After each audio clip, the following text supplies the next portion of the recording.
kamar yadda kuma yake ƙara faɗi a cikin malaman da ya kawo, wanda yake cewa in ka ɗauki littafin ka karanta za ka ji wani abu daban, wani abu ne wanda shi ba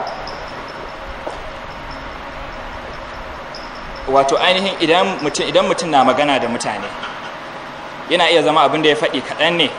amma saƙon da zai shiga cikin zukatansu daga nashi zuciyar suna yana da yawa. Ya danganta da shi wannan mutumin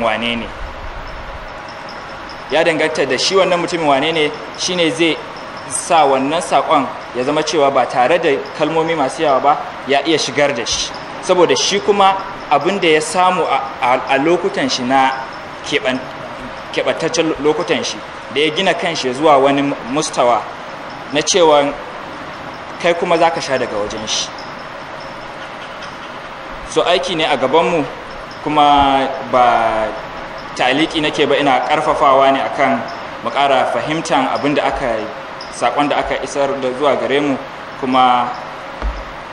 mu ɗauka mu aikata aiki da ke gabanmu. Wassalamu alaikum wa rahmatullahi wa barakatuh.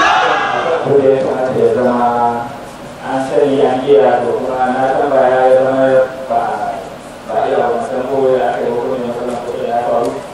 amma zan karanto protest da insha Allah. Tare da mu ne kowa ya yi insha Allah.